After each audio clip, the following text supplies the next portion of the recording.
So can we start? Yep. All right. So good evening to all ladies and gentlemen who are here with us. We're very happy to have you with us on our first PsyMood session. Before we begin, I would like you to be aware that this session is being recorded and it will be available on our Facebook page and our YouTube channel. So in case you do not feel comfortable with that, with having your image shown, please turn off your cameras right now. And we would also like to ask you to please keep your microphones off during the event in order not to disturb the speakers. If you have any questions or if you would like to comment on anything during the event, please use the chat. In the end of the event, anyways, we will have a question and answer session in which the microphones will be on and anyone can participate. So now I would like to introduce PsyMood. PsyMood is a new startup that will offer mental health support to users in their first language, connecting them to mental health professionals based not only on language, but also on cultural background. So because helping immigrants is a subject that's very dear to us, we have already come up with so many initiatives, even before we're actually launched. We have been posting our tip of the week on our social media platforms, Facebook, Instagram, LinkedIn. So if you're not following us yet, don't waste your time. Follow us there. And starting today, we will be holding our first PsyMood sessions monthly. And these PsyMood sessions, they are a series of online events intended to promote mental health and well-being in today's world. Now, I will give the floor to our CEO, Fred Neumann, for him to talk a little more about PsyMood. Fred, it's all yours. Hi, everyone. Thank you. Thank you so much for coming here. Thanks, Marina. And thanks to everyone who's here today. First of all, I want to thank Rodrigo Bergel for being such an amazing friend and brother for the past 25 years. This is a dream come true for us. We always had a dream of having a business together. And this last November, 2019, we decided to join and create a startup that would provide tools for a happier and healthier life. With mental health support in your first language. I also want to thank everyone at the Parkdale Center of Innovation and at Latam Startups. You were so amazing. And I want to thank my dear fellow teammates at PsyMood.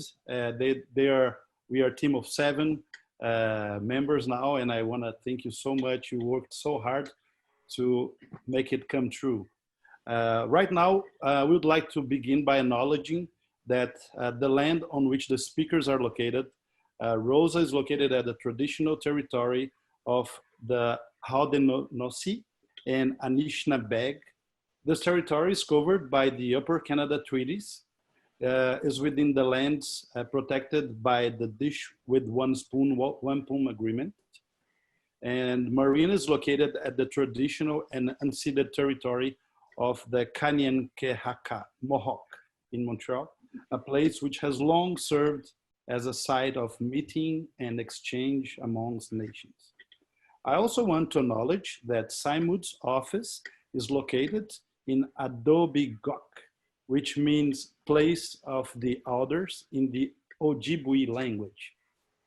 It's uniquely situated along the Humber River watershed, which historically provided an integral connection for Aboriginal peoples between the Lakeshore of Ontario and the Lake Simcoe Georgian Bay region.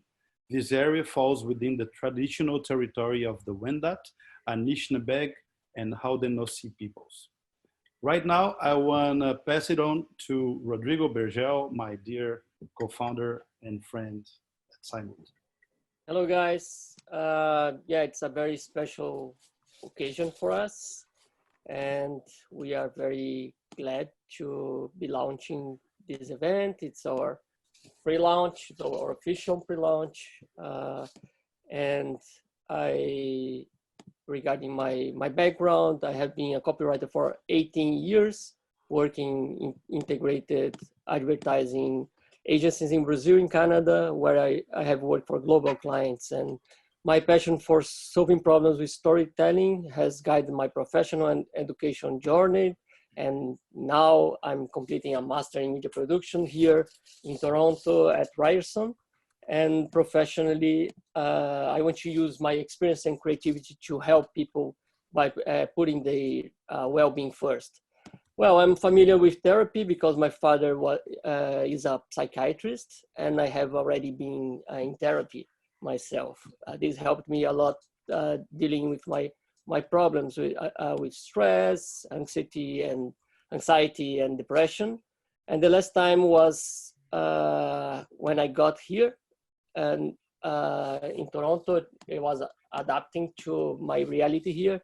And by the way, my therapist was Brazilian like me, and could speak my language, my first language. So this, and had the same cultural background. This made a big difference. So that inspired me, together with my close friend, Fred, my best friend, to think about new ways to tackle mental health. Our goal is to help improve people's well-being by providing them support in their first language. We are developing this startup in 2 incubators here in Toronto, Parkdale Center for Innovators and Latin Startup. And we are very lucky to be doing this in such a multicultural city and country. So now Marina is gonna take over again. Okay. Thank you, Rodrigo. Thanks, Fred. Well, let me introduce myself a little. I'm Brazilian. I have a bachelor in psychology, a master's in strategic human resource. I have a coach certificate. And right now I'm doing my master's at the University of Montreal. And the thesis of my master is actually about immigration. I'm writing about the path of international students and everything we, because I'm a student myself, go through, right, when we come here. And it's very hard to be an immigrant, right? It's not easy for anyone. So that's why we're here today. I don't know how many of you are actually immigrants, but from the list, from the names I saw, I believe most of you are. And we decided to do this first event to talk about the challenges of dealing with the separation from the loved ones when living in another country during the COVID-19 pandemic. And to help us talk about this important matter, we have invited Rosa Souza. Rosa holds a Bachelor of Science in Psychology and is a registered psychotherapist in Canada. She has been providing specialized psychotherapy for more than 25 years, in which she combines a variety of approaches such as psychodynamic, brief psychotherapy, EFT, CBT, DBT, mindfulness, among others, to individuals, couples, and groups here in Canada. Welcome, Rosa. We're very pleased, very honored to have you as our first guest speaker in our first PsyMood event. Oh, thank you, Marina. Thank you, Fred. And thank you, Rodrigo, for this amazing opportunity to be here with you at this is very special time for everybody. Yeah, it's a big pleasure to, to be part of this time. Like the startup of like having something different and something new, like a new platform for immigrants to reach mental health worker on their fingertips is really an amazing, initiative. Thank you. Thank you, Rosa. And Rosa, you are an immigrant, I'm an immigrant, Rodrigo and Fred, we're all immigrants here, right? Yes. And I've been here for 1 year and 9 months now. I don't know, I don't remember right now. How long have you been here for? Yes, I am turning 10 years. But the thing is, when I came here, I was 42 years old and I didn't have English. It was hard for me to adjust myself and to learn English at this age. But it's, everything just came to the right time and everything gets like the effort, right, you put in. Yeah, but moving around is not easy, Rosa. I have moved around since I was young. I was actually born in Colombia. I don't know if I had shared this with you. Then I went to Pakistan. Then I went to Brazil. Then I went to Italy. Then I came to Canada. Then I went back to Brazil. Then I went to St. Lucia, and now I'm here in Canada again. And I can assure you that no matter what stage in life, except I think if you're a young kid, it's very, very hard to move, to adjust, to adapt to a new country, right? And there's even that adjustment curve. As I mentioned, I'm doing my master's on that, and I find it very interesting because the adjustment curve, for those who do not know, it describes this process of immigration so well, right? When we first immigrate to a new country, we are very happy, excited about it. It doesn't matter if we're going because of work, if we're going to study, or if we're actually moving as immigrants. We have very high expectations about our life in that country, right? And then, so we deal at that time with the sadness of leaving people behind, but also we are extremely happy and excited about this whole new life. And then we arrive in the country, right? And when we arrive, we're tired, we are confused. I mean, if we're teenagers, it's a whole adjustment, right? To school, to new forms of education, to making new friends. If we're adults, it gets even worse because we have to find places to live. We have to, if we have family, what's the best school for the kid? We have the language issues, right? And then we have to learn about transportation. We have to learn about food. I mean, we have to deal with the different food. It's, for us who have been doing this, we know how hard it is, right? It's not easy. So it gets to a point in which we have this cultural shock, right? And we feel very lonely. We miss our family. We miss our food. We just have this trouble adapting. We ask ourselves, oh my God, what am I doing here? Why did I ever come here? So we feel very unhappy. And then suddenly, when we don't realize, things start adjusting, settling down. We become confident, we make friends, we know, we adapt to this whole new way of being, right? And then if we don't give up, okay, we go back to feeling happy and feeling at home, right? And that's exactly it. That's what my experience, both as a person who has gone through this curve so many times in my life, and also that's what I see in my research for my master, right? Many researchers talk about this adjustment that we have to make in the new country, right? But one thing, Rosa, both in my personal life and that I've seen research that really has called my attention is no matter how adjusted we are, right? At all levels of this curve, we miss our family, we miss our friends. And we can be here for 10, 20 years. I know people who have been here in Montreal for such a long time. And one thing that they still miss is their family, right? And now that we're facing this COVID situation, this can get really hard, I think, for us, right? We've been seeing lots of people who are very anxious, who are very fearful. And so that's exactly why we're here today.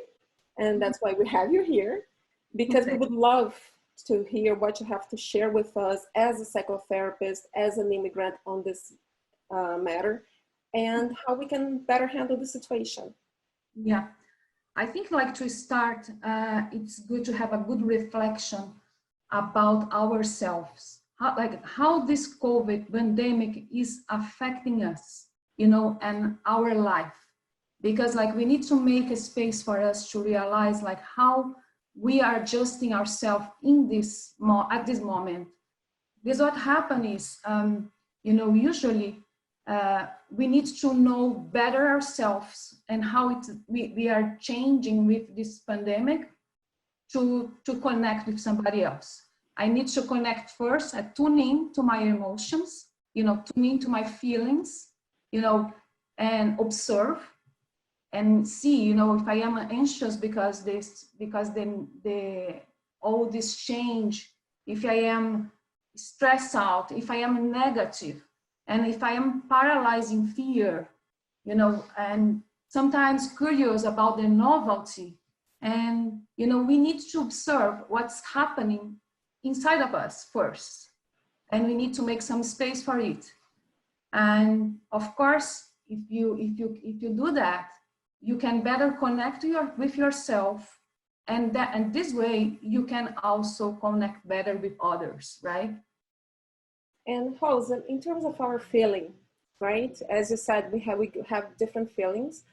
How do we know it's time for us to look for therapy? Yeah, because like those feelings like always come and goes like waves.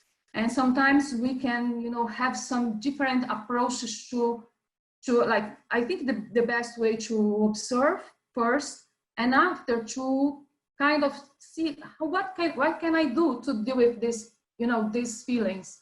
Sometimes it's anxiety, depression, whatever, it's all okay. And if you have strategies to deal with, like you sometimes, like, you know, you observe and you calm down, then you do something, or you just continue to observe. But at some point when you feel like all the tools that you have is not working, is not enough for you, and your days is still some kind of limited because of your feelings or the way you are in that moment, I think is a good approach to reach out for help. You know, it's such a big help to reach out there.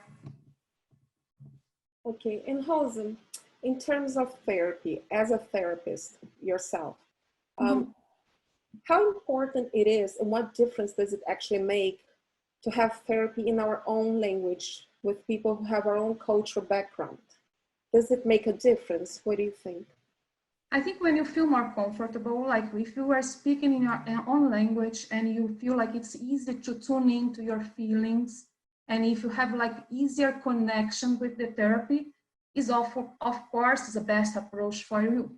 Because therapy is a space, you know, that you need to navigate to your inner feelings. It's such a intimate place, you know, because you need to share this special, you know, feelings, these particular moments that you are having difficulty or you want to explore more. Of course, when as much as comfortable you are, is gonna be better for you. And sometimes like the background, you know, it's easy to understand the person. It's easy when they say about like the country, the home country, and you know exactly what they are talking about. Of course, it's gonna be a better place for you to explore. Yes, I completely agree with you. And I think you started mentioning something very important, like how important it is for us to be in touch with our feelings and realize how anxious we actually are, right? Because sometimes we try to hide it and put it aside and try to just go on. But the problem is that it can get to a certain point in which we cannot handle the situation anymore, right? And then it becomes too heavy for us. And have someone with you that's a professional and who knows how to handle, you know, and to explore your feelings, you know, and for you is always such a huge gift, like to have this, you know, that this professional with you taking care of this moment and look at it with you. It's like you are not alone. And of course, it's like sometimes I maybe compare with when you go to the gym, you exercise some muscles, right? Mm-hmm. But when you go to a therapist, you are exercising your emotional stretch, you know. And sometimes like our life, for everybody, we get many difficult feelings around our moments. Like sometimes we are really stressed, sometimes, and at some point we see if somebody can navigate with us and can help us to see those things in a different perspective, it's gonna be totally different, you know, moment for me to explore instead of by myself with my own tools. It's different. You can go long, you can stretch your emotional being, and you can like get stronger, have more resources, and it's gonna make a huge difference to have somebody to help you with that. You know, Rosa, I myself, I've been doing therapy here with a Brazilian therapist, and it has been helping me a lot. And one of these things I realized in this process of therapy is that I do have to build strategies for my everyday life in order to deal with this situation, especially the situation of the COVID and of being away from my family at this moment, right? Because it's very hard, and I'm here. I need to focus on my life here. And at first it was very hard for me. And with the therapy has been helping me deal with this, build strategies. And do you have anything, any strategy you would like to share with us? If a patient comes to you with this feeling of anxiety and anguish, what do you have to tell him or her about it? Yeah, I think self-awareness is always a good start. You know, you need to be attuned to your feelings, how to, you know, manage better those feelings, how to understand them. And because like when you want to connect, like you are already far away, you know, as an immigrants, we are already far away. We decide at some point that we are, you know, we are moving to another country. We are gonna be physical distancing, like, and that's our choice we made back then. Now, like you know, of course, this situation adds some stress and adds some maybe anxiety because it's different for everybody. At the same time, everybody is more vulnerable. Everybody is feeling like those, the vulnerability, this situation, like the uncertainty, the risks, and the change that's happening. Like a lot of people are having difficulties in financial and emotionally, physically, and mentally. Everybody's somehow trying to adjust. But it's important to know, like, you know, physical distance doesn't need to mean emotional distancing. You know, you can have a strategy to connect with your loved ones in the best way possible and handle it with quality. Like, you know, you are already far away, but you can have like connections with quality that can make both of you feel close and emotional present. And how can we make these connections effective? Because yeah, you're right. Because we're physically distant doesn't necessarily mean we have to be emotionally distant, right? And I keep thinking of the best way to make these connections. For example, okay, yeah, I think emotional, when we are connecting with somebody that's close to us and we want to connect well, it's like a dance. Like you need to make space for them, like you need to invite them. It's like, I will say, you know, like a dance, you invite the person if they have time and they are willing to dance, and you start moving your first step and you wait for them to follow you, then you wait their move, then it's like an organic dance. You know what means, like you need to be very close, you need to be attuned to their emotions, to go with the, you know, the rhythm and the movement, to be together at this moment. Of course, it's like, if I'm saying, I'm calling somebody, I'm calling, and I want to feel close. I need to see the rhythm of the, you know, the music that they are saying, and we need to get close and connect with that and explore. I just love this metaphor of the dance. Yeah. I really do. I think it's very interesting. And depends on the dancer, and like if they are younger, if they are older. Like if I am calling my mom, I know I need to do slow steps, and I need to follow her. Sometimes I don't need to make you know, a big movement, because I need to be attuned to her needs and I need to support her. It's like, you know, the movement of the dance with somebody that's older is different.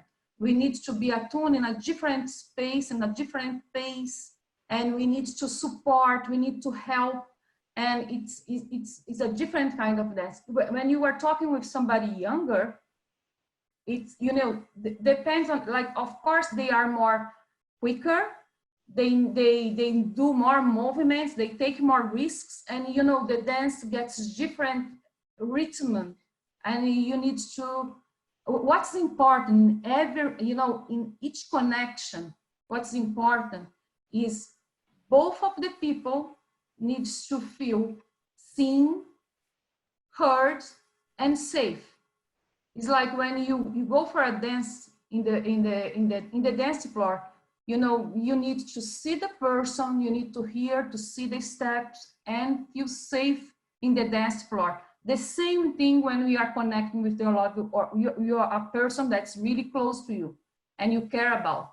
You know, you need to give them space, you need to see what they are talking about, and you need to see them, feel heard, and hear them. Then with this organic movement, both of you are gonna feel safe.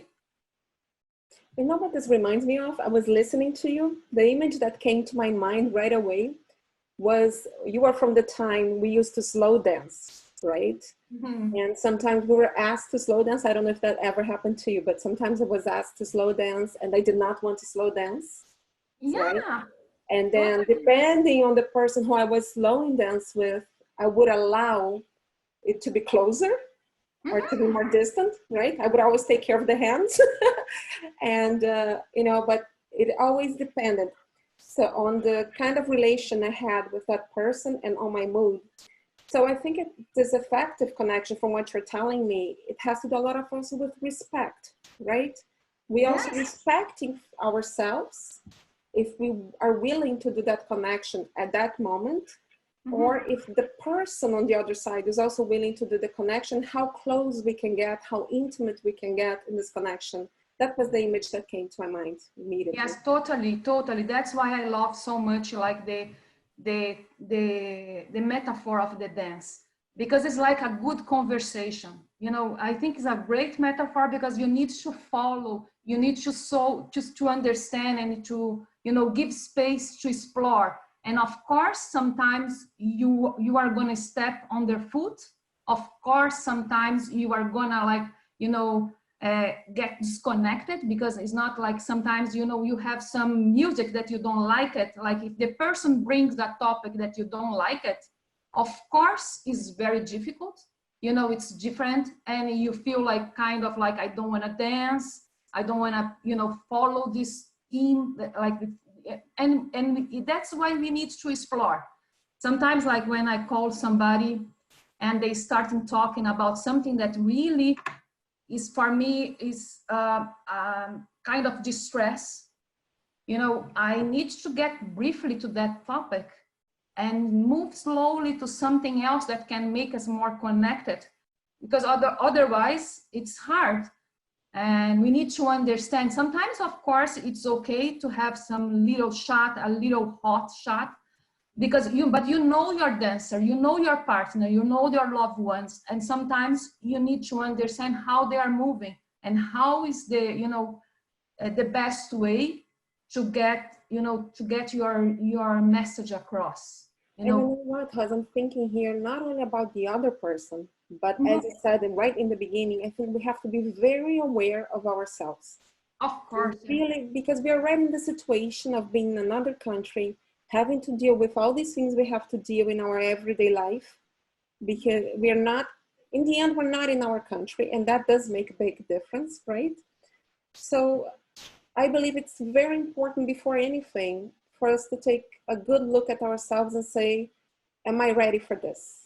And I'm telling you this, I'm actually sharing this with you, because every time I call my parents, I've built a strategy.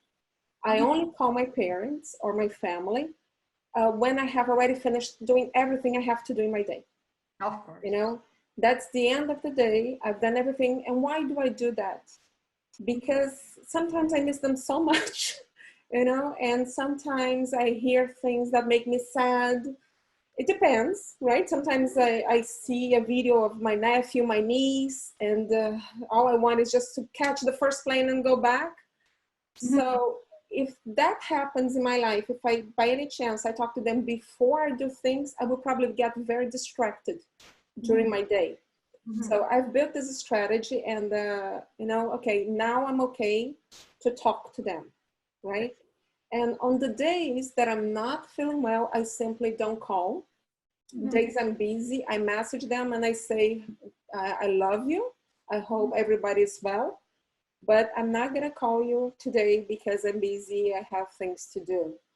So I'm still connecting to them. I'm still sending a message saying how much I love them, checking on them, but not necessarily going closer, right? As I do go when I do a video call. Of course. Yeah, and I think you said a good point. Like we need sometimes to make some strategies to talk with people that we love. Because if you know some person are really talkative and you know the anxiety is really high, you know, and you know for the message that, you know, it's gonna be a hard topic to explore now, you know, you make a point, like you put the conversation time that you have for exploring and, you know, connecting, instead of like going with the, you know, your emotions right away. You need to be very aware, like, you know, be assertive is to be first very self-aware what's happening with you. Then you can move and support the other to connect the best way possible. And sometimes it's not possible, and it's okay too. Sometimes you need to say, no, I don't have time now. I am so tired. I am dealing with a lot. And it's not going to be a good time to connect, you know, and it's okay too. Because like being aware of your feelings makes this space easier, because you know when you are very tired, there is no energy to talk. There is nothing that is going to be beneficial with that at that time, unless it's urgent. But most of the times it's just emotional distress, and we can like have strategies like to cope with that. And also, and also, as I think it also depends on the kind of family you have, right? I usually say that I'm very lucky because it's part of my life. I've always traveled around. So my parents, they're actually very happy that I'm here, and they do not want me to go back. I can assure you that. But some families, no, parents, they are very worried. They really don't accept the fact. I'm talking about parents, but it could be brother, sister, right? Friends who do not understand why you moved to another country. And I hear some friends telling me, oh my God, every time I call my dad, I call my mom, they're crying, they ask me to go back, they're very anxious that I'm here. So I think it also depends on what kind of family you have, right? If it's a very emotionally demanding family or a calmer one. Yes, yeah, but then, and the thing is, like, you need to know to exactly, you know, you have reasons to be here. You know, if you choose to move far away, and it's not an easy process. It's a long, you know, you need to adapt in too many circumstances in your life. You need to build a new life. You need to build new friends, and it's a totally new world for you. But you have good reasons. You did remind yourself you have good reasons to be here. Maybe for safety, maybe because you don't have opportunities in your, like you are looking for better opportunities. Many reasons, like could be because you are a adventurous person and you think that it's better for your kids. You know, everyone has reasons to move, and usually it's not simple. It's a very complex and reasonable, you know, choice that we made before coming. And sometimes because we are far, we romanticize something that's there far away again, you know, because if you have like some difficulties, everybody has difficulties here and there. But if you just focus on your difficulties here and you look at the good side of like the life you had over there, of course, it's not gonna be easy to adjust yourself here. You know, and because you are not in the mindset of adjusting, you are making like some romantic illusions that you should be there and could be better for your family or for some whatever. It's important that you have you know, realization in your life that you make this choice for many, many good reasons. You know, I think what you're saying is very important, very important. We cannot lose focus of why we are here. It's really what keeps us strong.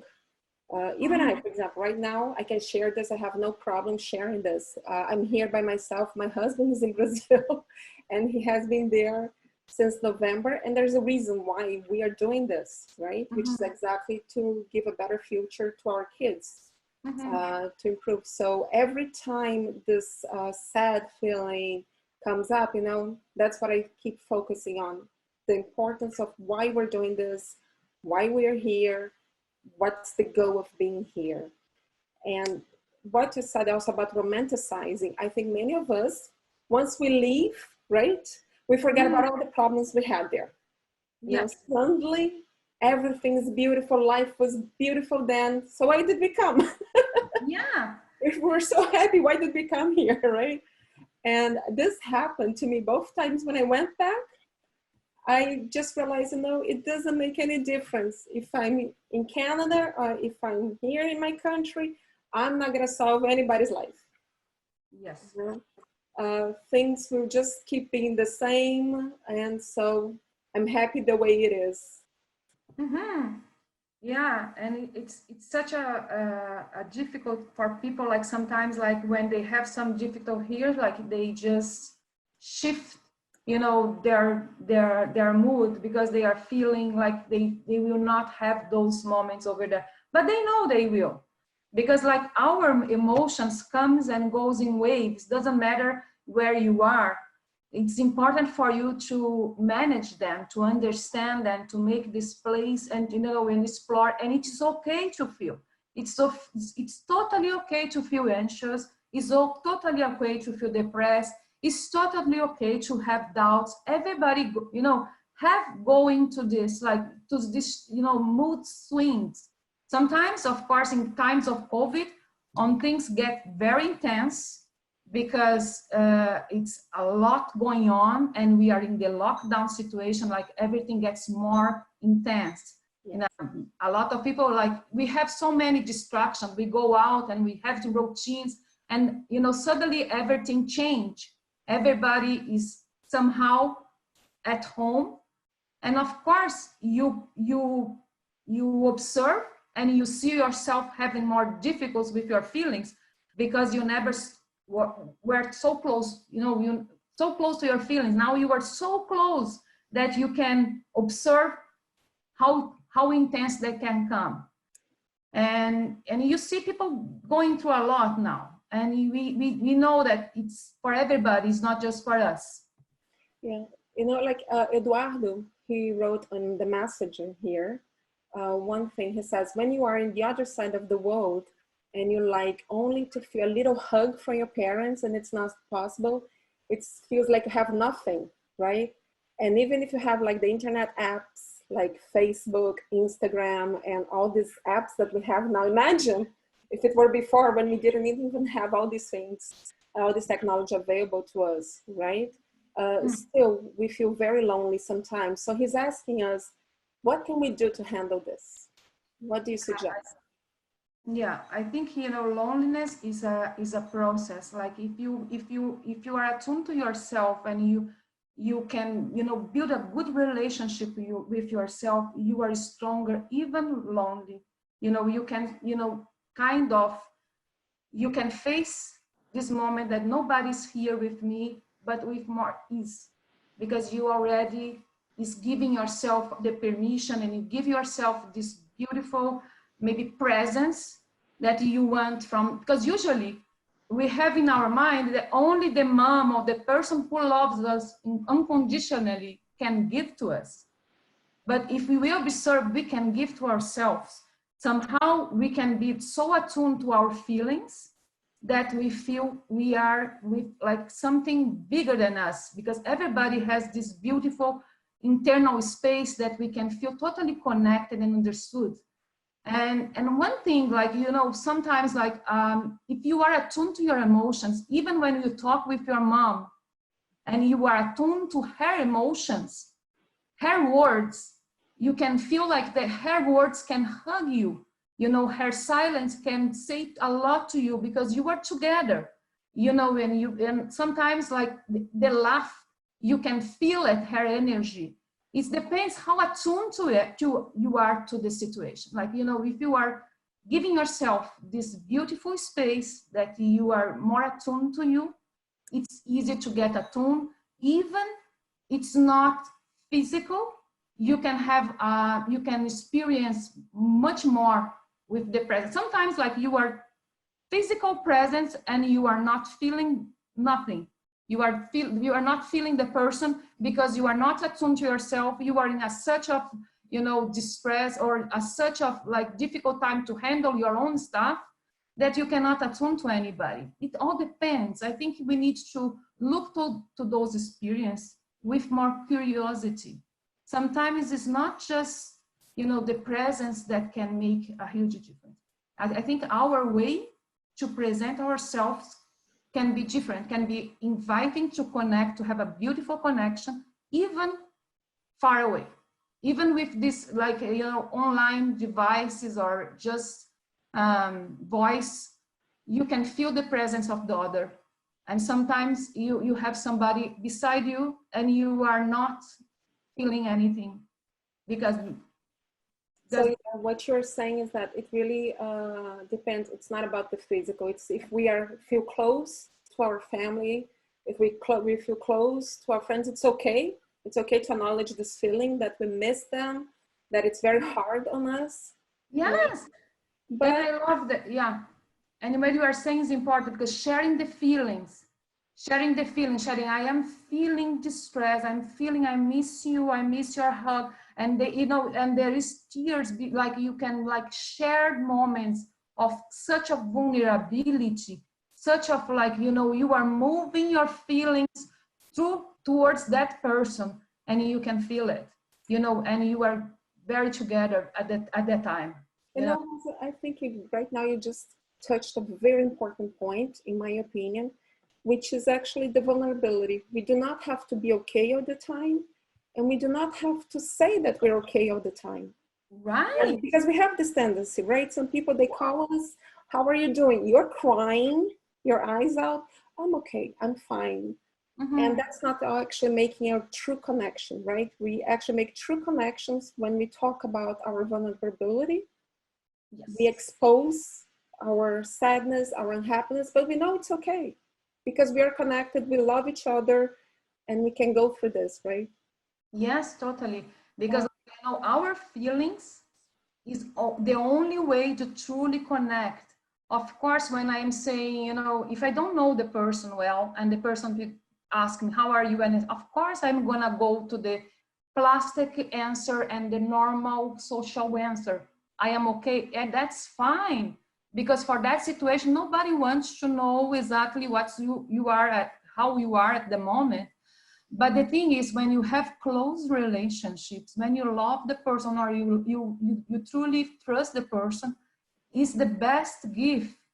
Is give this space of vulnerability to explore emotions, and they are all fine. They are all wonderful. They have the emotions. There is nothing wrong with any of them. Yeah. You know, even like anger, or, you know, jealous or whatever. It's, you know, they are all natural way to express myself towards something that's going on in my life. If I truly understand those and accept those, you know, I can see the message across that they are bringing. You know, sometimes it's a time that I need to, if I am younger, probably I am not giving, you know, limits, or my boundaries maybe is not clear.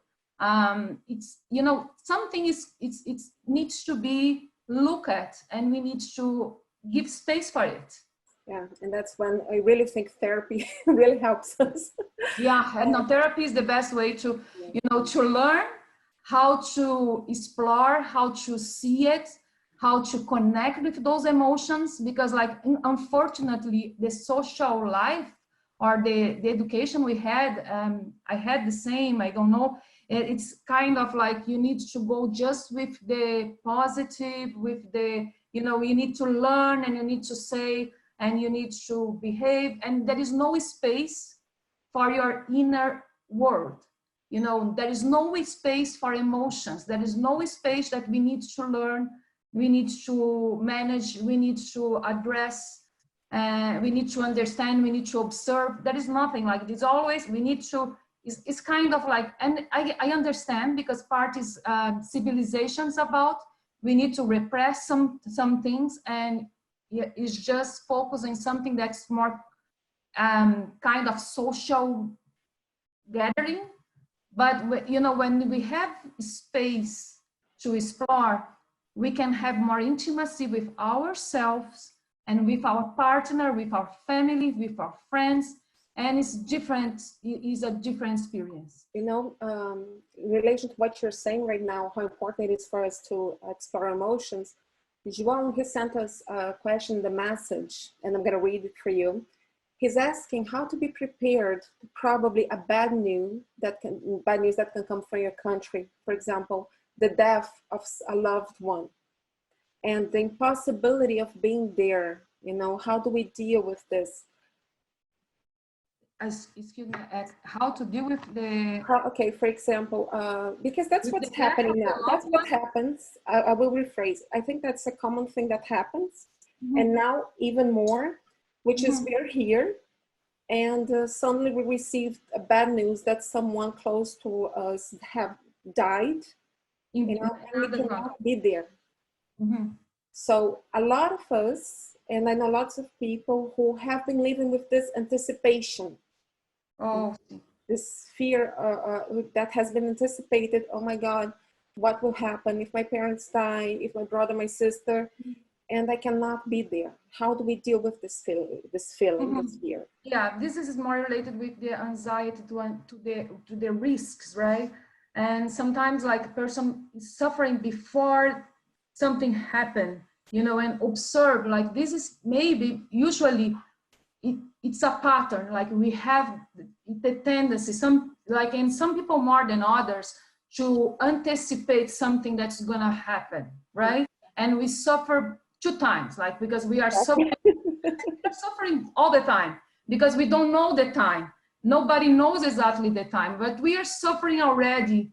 And the thing is, how to deal with those feelings is gonna be crucial. How to keep yourself, you know, in this space, you know, be aware of it, and how to talk with it. You know, talk with yourself first, and sometimes, like, if you need to address to the person that you feel like can help you with. Maybe sometimes even with the person that you are afraid of, like just checking in how they are doing, just because you are in kind of distress of, you know, the risk of something happen.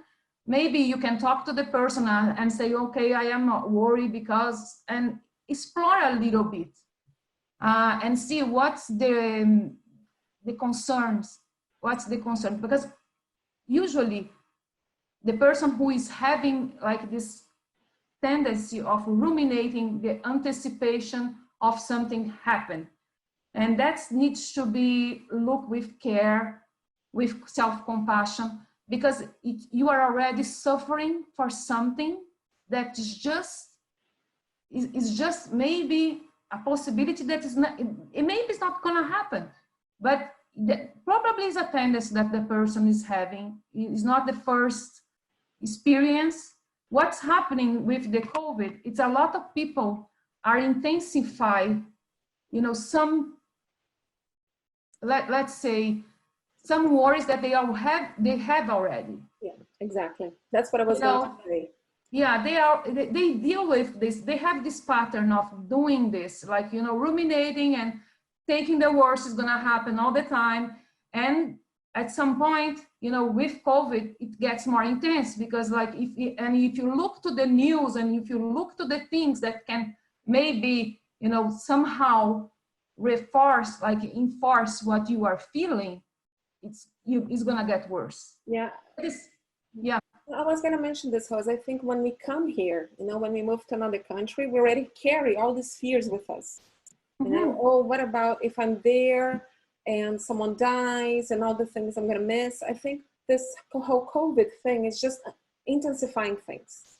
you know. Yes. And one thing I believe, and I don't know if you agree with me, is that we have to learn that we have no control over things. Yes, totally. And we have to accept this. And that's why it's very important, everything we have discussed until now, which is once you make a decision to move, to go to another country, you know, you have to focus on why you were there, on the reasons why you were there.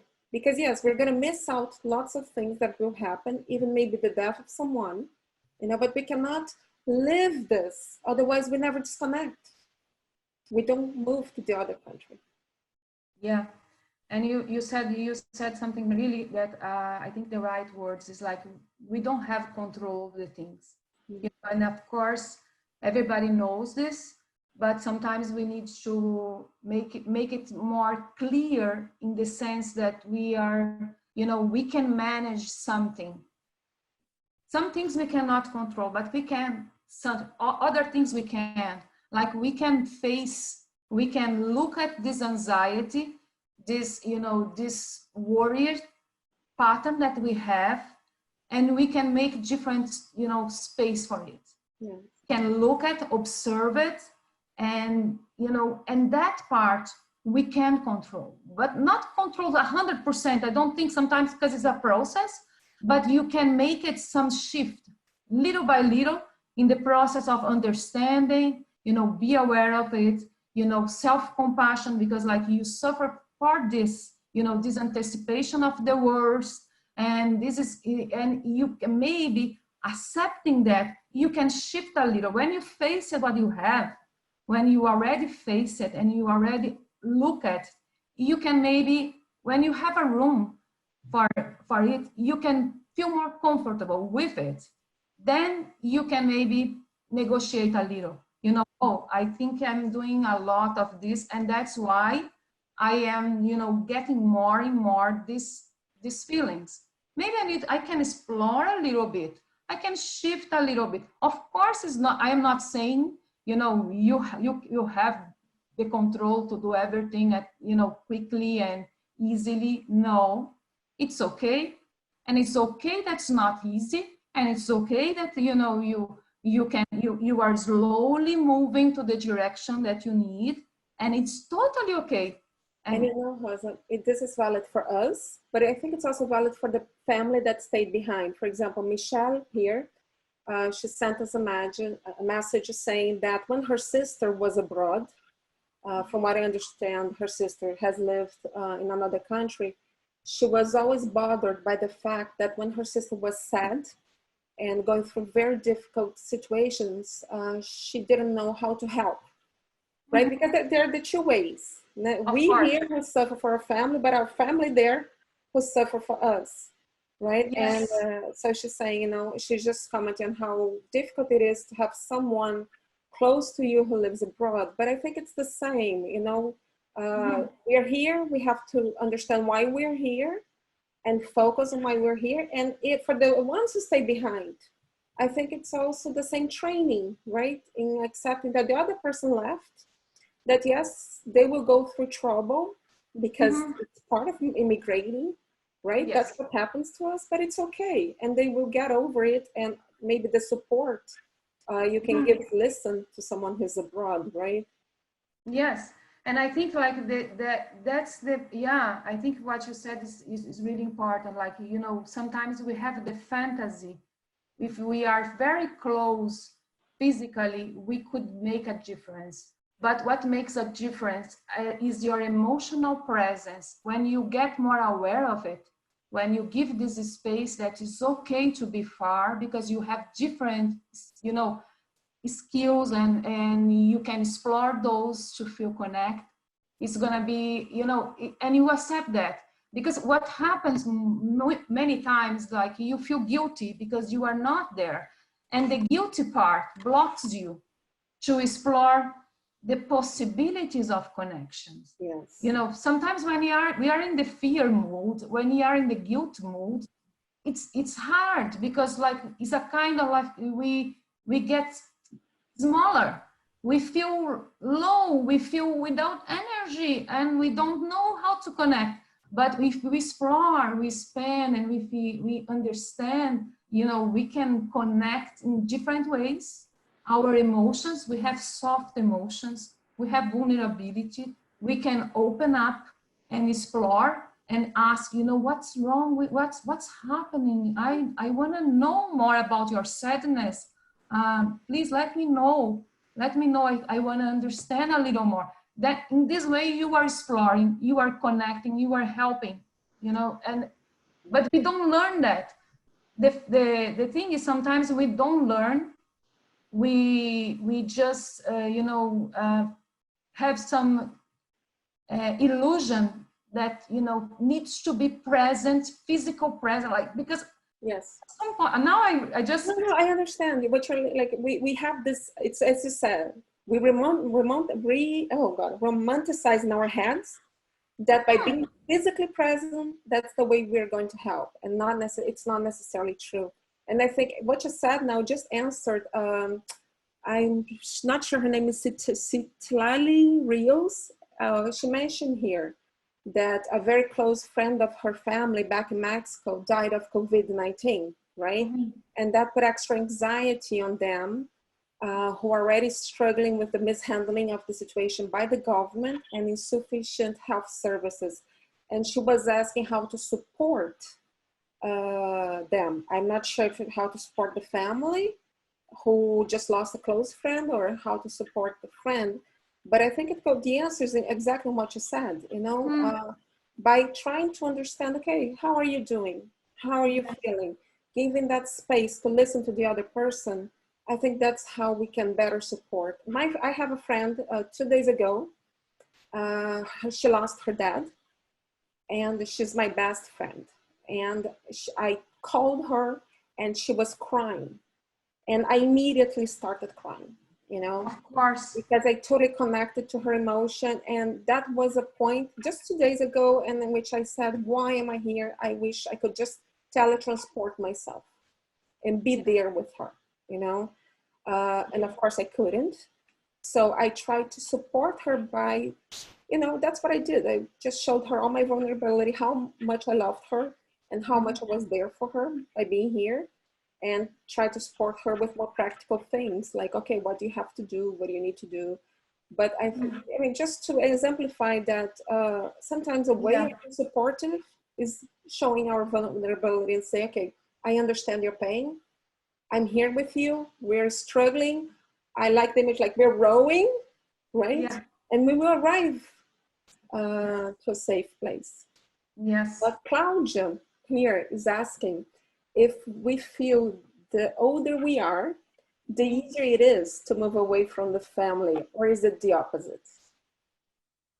When we are older? If it's easier to move away from family when we are older, or is it completely the opposite? If it's more difficult to move away when we are older?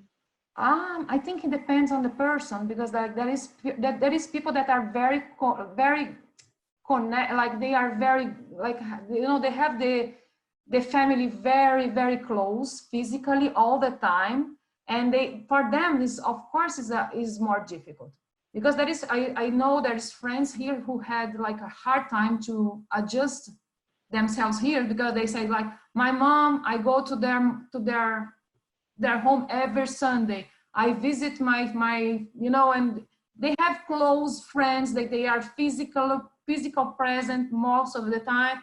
And of course, the process of separation is a little harder for them. But there is people that are older, but they already kind of not so close to everybody, and like not, it depends. It's not about age. I think it's about the family dynamics. Gonna be more, you know, yeah. And you know, I also believe it's about our willingness too. Yes, yes. Because I don't know if you noticed this, but one thing I noticed, people move, but they bring the country inside of them. So they hang around with the same people. They eat the same food they used to eat back in their country. They listen to the same music, so they never move. And I think that doesn't matter if you're young or older, that makes it really hard. Oh yeah. The fact that you have to move with your heart. Of course, like you were saying, if a person is more rigid, you know, it's hard to adjust. and sometimes could be a young person is more, could have like some young person that is not so flexible, and there is maybe older, very flexible and very adjusting. Yeah. One thing I would like to mention, because this is exactly what I've been studying, and you came here when you were 42, I came here when I was 42, right? Really? Yeah, same age, turning 44. I know I don't look that old. But I think it's harder, Claudia. Yeah, it is harder because we lose our identity in a way, you know? Yes. We have to restart. Most of the times we already have a job, we already are someone back in our country. And unless you come here with a very good work proposal, you are just a fish out of water. And I think we have to be very conscious about this, that it's not easy to restart. That's why it's very important for us to have a focus on why we are doing this. Once I was talking to a friend, and it was very interesting. I have two girls, two teenagers, and we were discussing about this immigration thing, right, Rosa? And she told me that coming to Canada was an old plan in her life, and that the kids were like very young, but her research director at the time who lived here told her, do not move because of your family, move because of you. You know? Because this means something for you, because your kids will grow and they will leave the house. They might want to go back to the country. And what have you done with your life?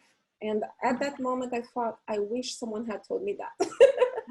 Like, of course, this has changed. Now I have my own goals for being here.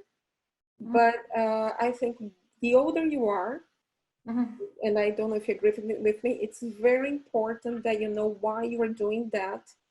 For yourself as well, that you have plans for yourself too, not only for your family, for your kids, but that this has a meaning for you. Of course, I think so. And I think when you are older, you have like some dreams of living abroad, and you have some reasons.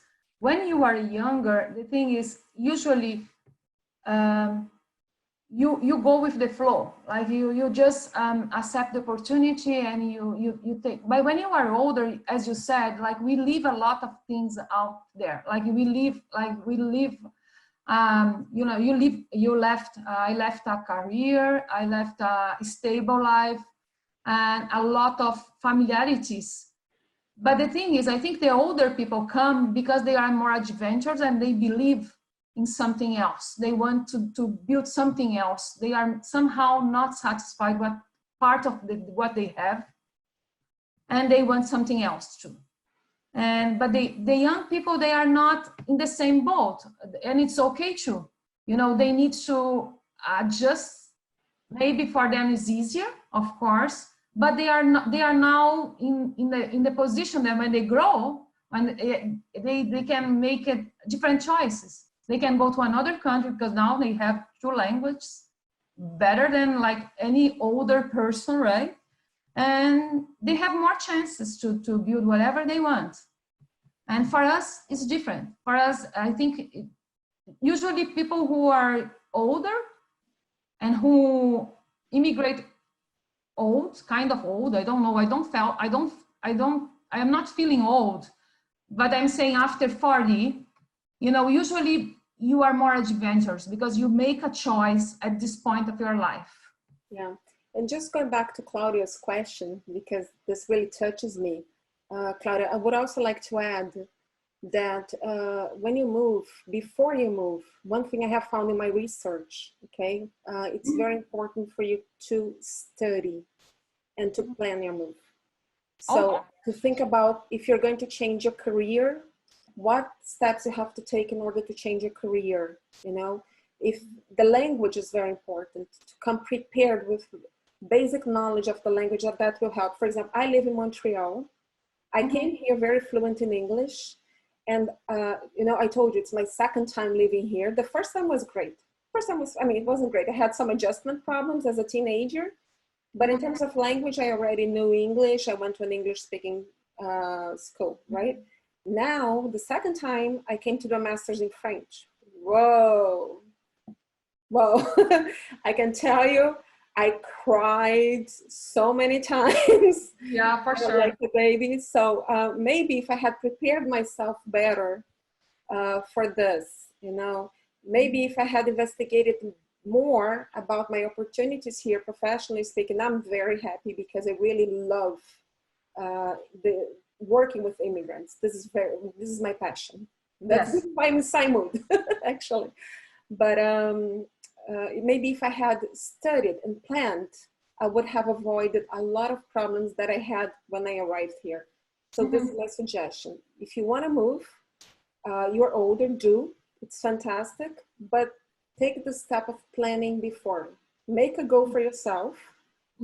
Plan, because you are going to face some hardships once you move. But if you have other things that are planned, this is going to be easier.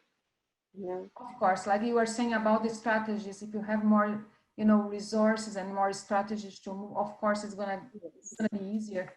Yeah, but some people, like what happens, I see a lot, I don't know you, if you are seeing this in your research, because there is like sometimes couples, one is very fluent, you know, one had the plans, one prepare everything, has all the strategy. That's the case of my husband.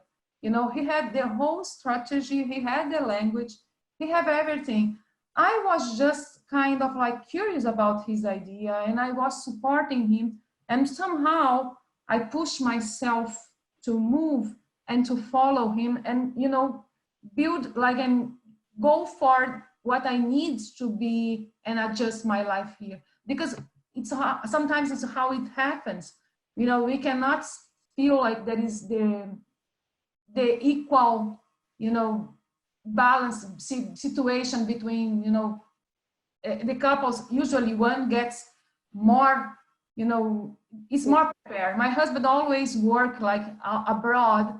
He was fluent in English and in Spanish. Like he always traveled. I was always like, you know, in Brazil and doing my own, my psychology. And it's not for everybody is going to be the same, right? But we need to know each one needs to face whatever is necessary for them to adjust, right? I think this couple thing, this couple arrangement is a very good topic for our next PsyMood session. I will actually suggest that to Fred and to Rodrigo right now. I think our second topic should be actually about this because it has a lot to be said. We're open now. If anyone wants to ask questions live, if you want to turn on your camera, we're going to unmute the microphone to see if anybody else has questions to ask us. So please feel free to do so. Nobody's. Rodrigo, can you unmute the microphones? Yeah, whoever wants to ask a question can unmute the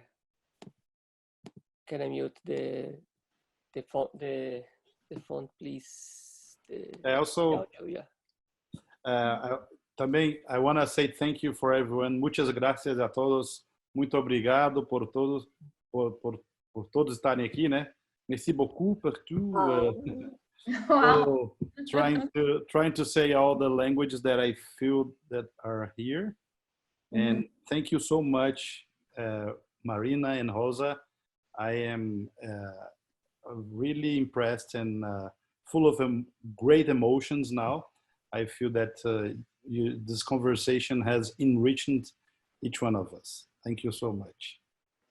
I thank you, Fred, for the opportunity of opening the first PsyMood session and for being here and working with this wonderful startup that I'm sure will help lots of immigrants, because as Rosa and I were discussing, I think the whole idea we tried to come across today was exactly this. It's not easy to immigrate.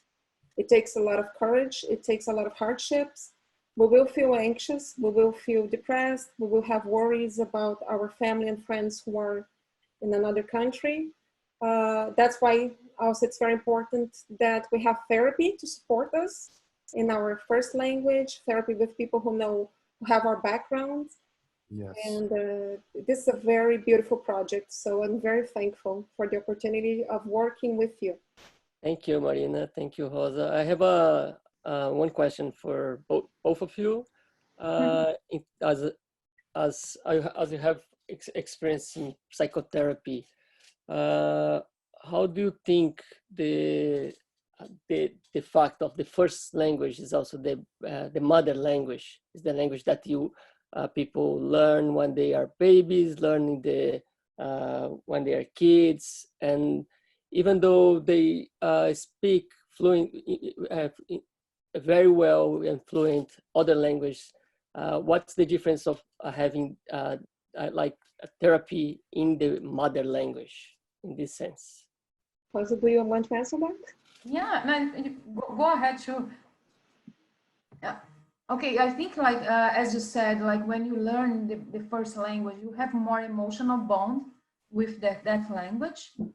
It's good when you can explore again like your inner world in that language. Maybe it's gonna get easier for you, and maybe because the other person knows your background and knows the family background that you live with.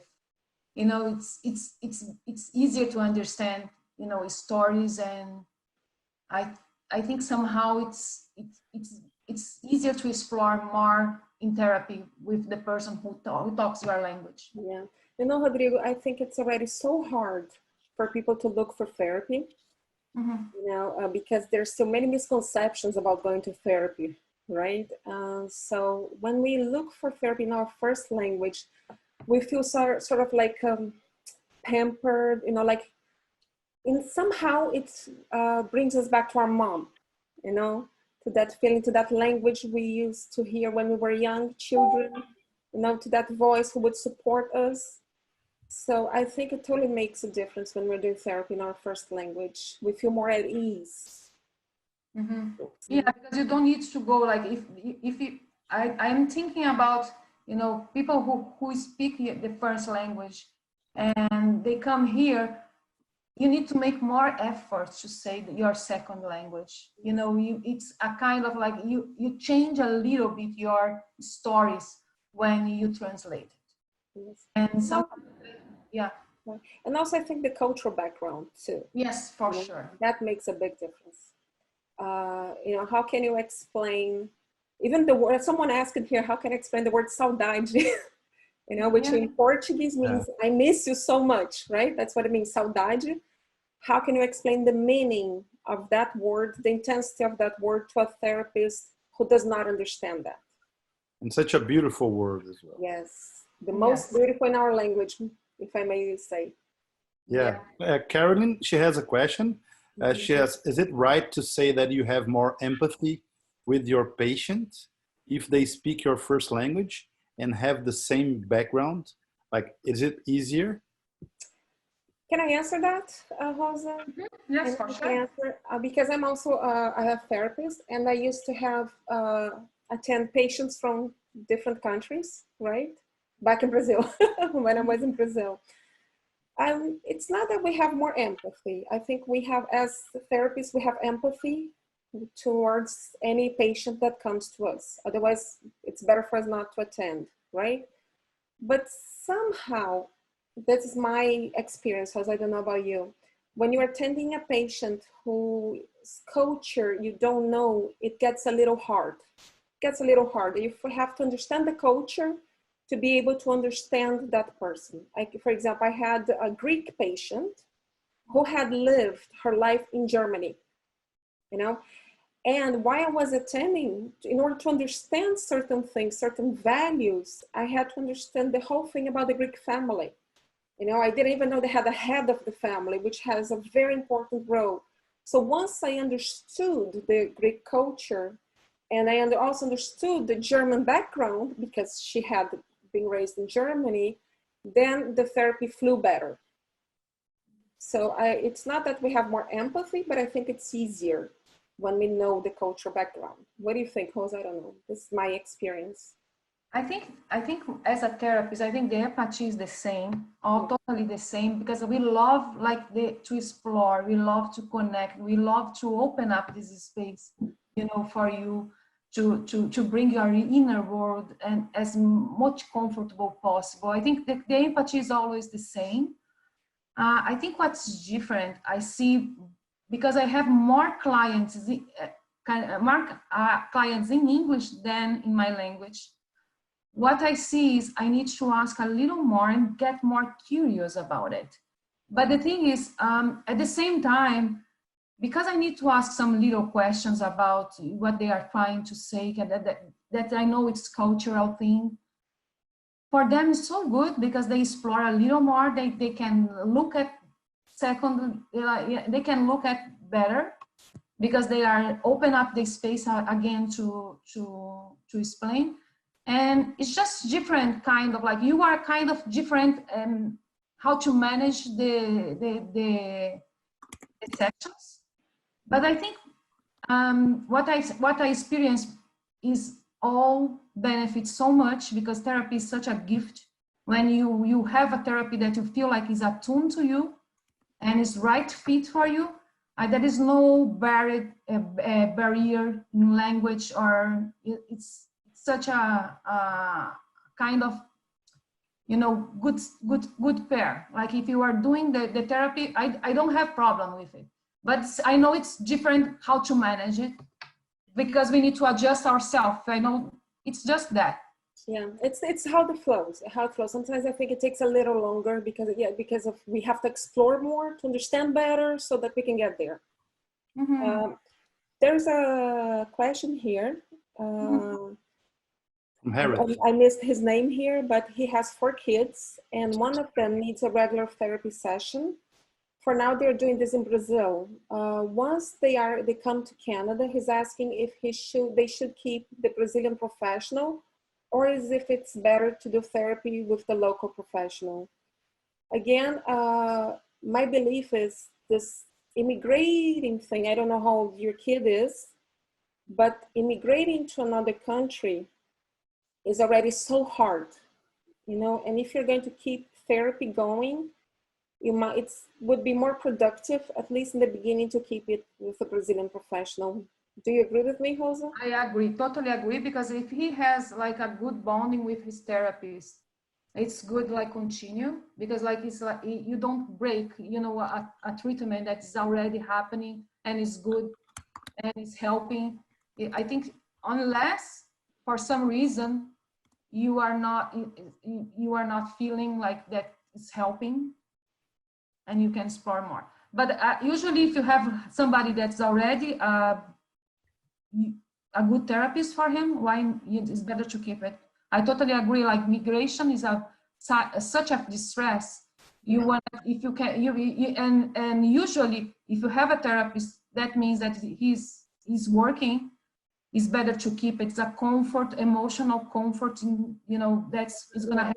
Or at least keep the therapy in the same language. I would suggest to keep the therapy in the same language for a while, you know, because yes, it's very stressful to move. Yes. It's a very. So your kids can do these therapy sessions through our platform that we're gonna launch. So Yes, that's launching soon. I have another question for you, both of you again. How does this pandemic situation make the situation even like more increase the level of stress or depression and anxiety for people that are living far away from the families, but now even they are more worried, and they're thinking about the situation of the family far away. It's not only being distant, but also they are worried about them, right? Mm-hmm. Can you comment on that? Yeah, it's the worry is normal, Rodrigo, right, Rosa? Yes, and it just intensifies, right? Everything that was happening, because the pandemic, everything intensifies. Like if you are, but I said like a lot of people were not aware what's happening with them. And when they now moving less and they are at home and they know their family at home, there is a situation over there, they get more, you know, intense their feelings. And now it's a best way is, you know, maybe if they cannot deal with, if it's too much, is to seek for therapists. because it's going to get easier to handle this whole situation. Because there is a lot of people that, you know, they have some mental, I'm not saying mental health issues. I say they have some feelings that's hard to cope, but they can do it, like they can manage in the normal situation, because they are distracted. You know, they don't see anything change much, and they are somehow comfortable in that state. But now, because those feelings intensify, it's harder to handle, and they know there is a lot of other issues going in different moments for their family members, and maybe it's going to be a good time for seeking for help. Yes. Well, we are actually running close to our finish time. And I would like to thank everybody for being here. Rosa, thank you so much. Thank you so much, Marina. Thank you, Fred. Thank you, Rodrigo. I love this opportunity, even though it's hard for me, as I said. But I think at the end of the day, is, you know, it's so good to share and to be connected with those people that are, you know, are somehow interested in knowing more about mental health, and like getting their words that, you know, it's important to get support when they need it, and have tips. And I know the platform that they are launching here is going to be a easy way to get the help on the fingertips of your devices. Thank you a lot for this opportunity. Yeah, thank you so much, Rosa, Marina, Rodrigo, everyone for being here. I see many friends here, and real friends, they are always supporting you. It's so amazing to have all this network of friends that add to the therapy sessions that you really need to understand yourself. And I also want to invite everyone, because we're going to have our next PsyMood session next month. And also to say to everyone that we are working hard to develop our platform, which is going to be ready in August.